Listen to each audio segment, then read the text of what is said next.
ഇന്ന് ലോകാരോഗ്യ ദിനം. ഹായ്, ഞാൻ ഡോക്ടർ സൗമ്യ ജിയോ, തൊടുപുഴയിലെ പയസ് ഡെന്റൽ സെന്ററിൽ ഞാൻ വർക്ക് ചെയ്യുന്നത്. വേൾഡ് ഹെൽത്ത് ഡേ എന്ന് പറയുമ്പോൾ അതിൽ നമ്മുടെ ഓവറോൾ ബോഡി ഹെൽത്ത് ആണ് നമ്മൾ നോക്കുന്നത്. അതിൽ ഓറൽ ഹെൽത്ത് എന്ന് പറയുന്നതിന് ഒരു വലിയ ഇമ്പോർട്ടൻസ് ഉണ്ട്. നമ്മുടെ ഓറൽ ഹെൽത്ത് ഇഗ്നോർ ചെയ്താൽ പല്ലിൽ കേടും മോണരോഗം പോലത്തെ അസുഖങ്ങളൊക്കെ വരാൻ ചാൻസ് ഉണ്ട്. ഇത് ഈ ഇൻഫെക്ഷൻ വരുന്നത് ബോഡിയുടെ ബാക്കി ഭാഗങ്ങളിലേക്കും സ്പ്രെഡ് ചെയ്യാനുള്ള ചാൻസ് ഉണ്ട്. ഒരു ഉദാഹരണം പറയുകയാണെങ്കിൽ മോണരോഗം ഉണ്ടെങ്കിൽ ഡയബറ്റീസ് കൺട്രോൾ ചെയ്യാനും ബുദ്ധിമുട്ടായിരിക്കും. നമ്മൾ ഓറൽ ഹെൽത്ത് ഇഗ്നോർ ചെയ്താൽ പല്ലിൽ കേടും മോണരോഗം പോലത്തെ അസുഖങ്ങളൊക്കെ വരാൻ ചാൻസ് ഉണ്ട്. ഇതിൽ നിന്ന് ഇൻഫെക്ഷൻ ബോഡിയുടെ ബാക്കി ഭാഗങ്ങളിലേക്കും സ്പ്രെഡ് ചെയ്യാൻ സാധ്യതയുണ്ട്. ഒരു ഉദാഹരണം പറയുകയാണെങ്കിൽ മോണരോഗം ഉണ്ടെങ്കിൽ നമുക്ക് ഡയബറ്റീസ് കൺട്രോൾ ചെയ്യാൻ ബുദ്ധിമുട്ടുണ്ടാവും. അതുപോലെ ഹൃദ്രോഗം പോലത്തെ അസുഖങ്ങളും വരാൻ ചാൻസ് ഉണ്ട്.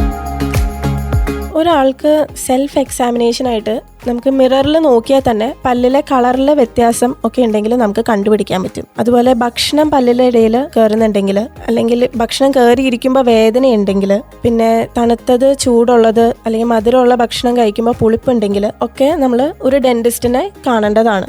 രാത്രി സിവിയർ ആയിട്ടുള്ള വേദന വരാനും ചാൻസ് ഉണ്ട്. പഴുപ്പ് പോലെ അങ്ങനത്തെ പ്രശ്നങ്ങളൊക്കെ വരാണെങ്കിലും നമ്മളൊരു ഡെന്റിസ്റ്റിനെ കൺസൾട്ട് ചെയ്യണം. നമ്മൾ 6 മാസം കൂടുമ്പോഴെങ്കിലും ഒരു ഡെന്റിസ്റ്റിനെ കൺസൾട്ട് ചെയ്യണം. കേടുകൾ തുടങ്ങുമ്പോൾ തന്നെ ട്രീറ്റ്മെന്റ് ചെയ്യുന്നതാണ് നല്ലത്. അതിന് നമ്മൾ ഒരു ഡെന്റിസ്റ്റ് കൺസൾട്ടേഷൻ എല്ലാ 6 മാസത്തിലും ഉണ്ടാവണം.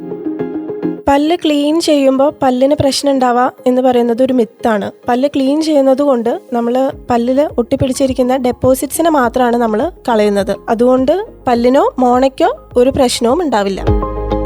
പണ്ടത്തെ കാലത്തെ അപേക്ഷിച്ച് ഇപ്പോൾ കൂടുതൽ പ്രോസസ്ഡ് ഫുഡാണ് നമ്മൾ യൂസ് ചെയ്യുന്നത്. ഈ ചോക്ലേറ്റ്, സോഫ്റ്റ് ഡ്രിങ്ക്സ് പോലത്തെ ഐറ്റംസ് ഒക്കെ സ്റ്റിക്കി ഫുഡ് എന്നാണ് പറയുന്നത്. ഇത് പല്ലിൽ ഒട്ടിയിരുന്നിട്ട് പിന്നെ ഇതിനെ റിമൂവ് ചെയ്യാനായിട്ട് ഡിഫിക്കൽട്ടാണ്. അപ്പോൾ ഈ ബാക്ടീരിയയ്ക്കും ഡാമേജ് ഉണ്ടാക്കാനായിട്ട് കൂടുതൽ സമയം കിട്ടും. അപ്പം നമ്മൾ ഈ പ്രോസസ്ഡ് ഫുഡ് കഴിക്കുമ്പോൾ നമ്മുടെ പല്ലിന് കൂടുതൽ ഡാമേജ് ഉണ്ടാക്കും. അപ്പം നമ്മൾ പ്രോസസ്ഡ് ഫുഡ് കഴിക്കുന്നത് പരമാവധി കുറയ്ക്കുക. അതുപോലെ നന്നായിട്ട് ക്ലീൻ ചെയ്ത് നമ്മുടെ പല്ലിനെ സൂക്ഷിക്കുക. ദന്താരോഗ്യത്തിൽ പല്ലിൻ്റെ കാര്യങ്ങൾ മാത്രമല്ല, അതിൽ മോണയും നാക്കും നമ്മൾ കഴിക്കുന്ന ഭക്ഷണം അടക്കം എല്ലാം ഇതിൽ ഇൻവോൾവ് ആണ്. നമ്മുടെ പല്ലുകളെ സൂക്ഷിച്ചില്ലെങ്കിൽ നമ്മുടെ ആരോഗ്യത്തിനെ ബാധിക്കുന്നത് പോലെ തന്നെ ആരോഗ്യം സൂക്ഷിച്ചില്ലെങ്കിൽ നമ്മുടെ പല്ലുകളെയും ബാധിക്കും. ഉദാഹരണത്തിന് അൺകൺട്രോൾഡ് ആയിട്ട് ഡയബറ്റീസ് ഉണ്ടെങ്കിൽ അത് മോണരോഗം ഉണ്ടാക്കാനുള്ള ചാൻസസ് കൂടുതലാണ്. അതുകൊണ്ട് പല്ലുകൾ ഇളകാനും ചാൻസ് ഉണ്ട്. അതുപോലെ ഇൻഫെക്ഷൻസ് വരാനും ചാൻസ് ഉണ്ട്. അതുകൊണ്ട് ഡെന്റൽ ഹെൽത്തും നമ്മുടെ ജനറൽ ഹെൽത്തും ബന്ധപ്പെട്ട് കിടക്കുന്നതാണ്. അതുകൊണ്ട് ഈ ആരോഗ്യ ദിനത്തിൽ ദന്താരോഗ്യത്തിനും നമുക്കൊരു പ്രാധാന്യം കൊടുക്കാം. എല്ലാവർക്കും ഒരു ആരോഗ്യകരമായ വേൾഡ് ഹെൽത്ത് ഡേ വിഷ് ചെയ്യുന്നു. ജൂൺ 90.8 കേൾക്കാം, പാടാം, ആഘോഷിക്കാം.